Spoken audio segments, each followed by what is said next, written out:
शपथविधीपूर्वी सुनेत्रा पवारांनी शरद पवारांची भेट घ्यायचा प्रयत्न केल्याची माहिती आहे। शपथविधीसाठी मुंबईला येण्यापूर्वी सुनेत्रा पवारांनी गोविंदबाग निवासस्थानी फोन केला होता, मात्र शरद पवारांच्या कुटुंबियांकडून प्रतिसाद मिळाला नाही आणि त्यामुळे सुनेत्रा पवार या पवारांना न भेटता बारामतीमधून मुंबईला रवाना झाल्या। राष्ट्रवादी काँग्रेसमधील वरिष्ठ नेत्यांनी ही माहिती दिलेली आहे।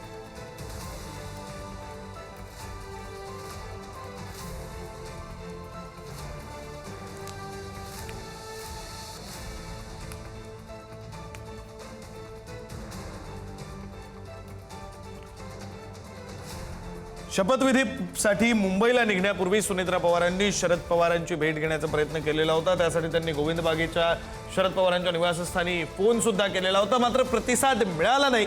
म्हणून मग सुनेत्रा पवार थेट मुंबईच्या दिशेने निघाल्या अशी माहिती आता समोर येते। राष्ट्रवादी काँग्रेसमधल्या वरिष्ठ नेत्यांनी माहिती दिलेली आहे। सुनेत्रा पवार यांचा शपथविधी सोहळा पार पडला, मात्र त्यासाठी बारामतीहून मुंबईला निघण्यापूर्वी त्यांनी शरद पवारांना भेटण्याचा प्रयत्न केला होता अशी माहिती आता समोर येते। त्यांनी फोन सुद्धा गोविंदबागेतल्या शरद पवारांच्या निवासस्थानी केला होता, मात्र कुटुंबियांकडून प्रतिसाद मिळाला नाही।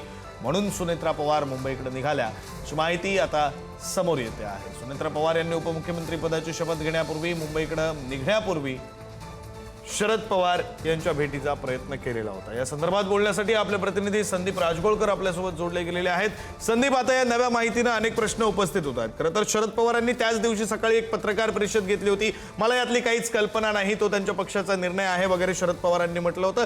मग आता प्रश्न असा आहे की फोन आल्याचं शरद पवारांना तरी ठाऊक होतं का नव्हतं का? मग कुटुंबियांकडून थेटपणे प्रतिसाद न देण्याचा निर्णय घेण्यात आला होता? असे अनेक प्रश्न आता उभे राहतील। संदीप, अगदी विक्रांत, अनेक प्रश्न उपस्थित राहत आहेत। मात्र महत्त्वाचं हेच आहे की सुनेत्रा पवार या शपथ घेणार ही माहिती शरद पवार यांना होती अशी आता सूत्रांकडून आपल्याला माहिती मिळते। ज्या वेळेला अजित पवार यांच्या पार्थिवावर अंत्यसंस्कार झाले त्यानंतर तिसऱ्या दिवशी शपथविधीचा निर्णय झालेला होता आणि जय पवार आणि सुनेत्रा पवार हे दोघंही सहयोग सोसायटी, ज्या ठिकाणी बारामतीमध्ये त्यांचं निवासस्थान आहे, तिथून मुंबईला रवाना होणार होते आणि दुसऱ्या दिवशी आपल्याला माहिती आहे की गटनेत्यांची बैठक होणार होती आणि त्यानंतर शपथविधीचा कार्यक्रम राजभवनात संध्याकाळी होणार होता। त्याच संध्याकाळी गोविंद बागेतल्या निवासस्थानी सुनेत्रा पवार यांनी फोन केला होता की मुंबईला असं शपथविधी ठरलेला आहे, त्याच्यापूर्वी तुमची भेट घ्यायचं आहे। मात्र राष्ट्रवादीतल्या उच्च पदस्थ सूत्रांकडून जी आपल्याला माहिती मिळाली त्यानुसार शरद पवार यांच्याकडून किंवा त्यांच्या कुटुंबियांच्याकडून कुठलाही प्रतिसाद जो आहे तो सुनेत्रा पवार यांना देण्यात आला नाही आणि त्यामुळे सुनेत्रा पवार यांनी गोविंदबागमध्ये जाण्याचा निर्णय जो आहे तो कॅन्सल केला, रद्द केला आणि त्या गोविंदबागकडे न जाता थेट सहयोग सोसायटीमधून मुंबईला रवाना झाल्या। आणि आपल्याला माहिती आहे की ज्या दिवशी शपथविधी होता त्याच दिवशी सकाळी शरद पवारांनी पत्रकार परिषद घेऊन सांगितलं होतं की याबाबतची आपल्याला कुठलीही माहिती नाही आणि त्याच रात्री, म्हणजे ज्या रात्री यांनी फोन केला होता सहयोग सोसायटीमधून, त्याच रात्री राष्ट्रवादीतल्या काही नेत्यांचं असं म्हणणं होतं की आम्हाला विचारात न घेता किंवा शरद पवार, सुप्रिया सुळे, रोहित पवार या कुटुंबियातल्या सदस्यांना विचारात न घेता हा निर्णय घेतला गेलेला आहे। मात्र रात्री उशिरानं हा फोन गेला होता, त्यामुळे पवार कुटुंबियांना नक्कीच याची माहिती होती आणि माहिती असताना देखील शरद पवारांनी ही पत्रकार परिषद घेतली असं म्हणता येईल। सूत्रांची खरं तर ही माहिती आहे। मात्र सुनेत्रा पवार यांनी गोविंदबागेत फोन केला होता, प्रतिसाद न मिळाल्यामुळं पवारांची भेट न घेता किंवा सुप्रिया सुळे यांची भेट न घेता त्या मुंबईला रवाना झाल्या। गटनेत्यांची बैठक झाली आणि त्यानंतर शपथविधी जो आहे तो पार पडलेला आहे।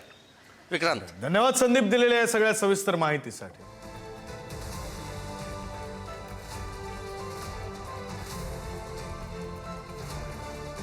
सुनेत्रा पवारांनी शपथविधीला जाण्यापूर्वी शरद पवारांची भेट घेण्याचा प्रयत्न केला होता अशी माहिती आता समोर येते। त्यांनी गोविंदबागमध्ये जिथं शरद पवारांचं निवासस्थान आहे तिथं फोनही केला होता, मात्र कुटुंबियांकडून काही प्रतिसाद आला नाही।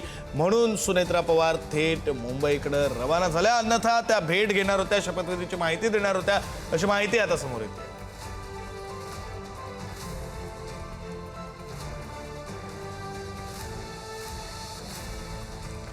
सुनेत्रा पवारांनी शपथविधीला जाण्यापूर्वी भेटीसाठी प्रयत्न केला होता अशी माहिती आता समोर येते।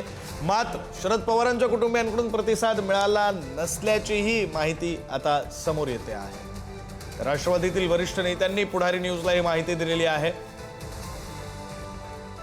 झालं काय, सुनेत्रा पवार या उपमुख्यमंत्री पदाची शपथ घेणार हे निश्चित झालं। त्या मुंबईकडे बारामतीहून निघणार होत्या, मात्र त्यापूर्वी त्यांनी शरद पवारांची भेट घेण्याचा प्रयत्न केला होता. आतापर्यंत शरद पवार यांना काही कल्पनाच नव्हती असं स्वतः शरद पवारांनी सांगितलेलं होतं. मात्र आता जी नवीन माहिती समोर येते ती अशी की शरद पवार यांच्या भेटीचा प्रयत्न सुनेत्रा पवार यांनी केलेला होता. कोणत्याही प्रकारचा प्रतिसाद मिळाला नाही म्हणून त्या थेट मुंबईकडे रवाना झाल्या.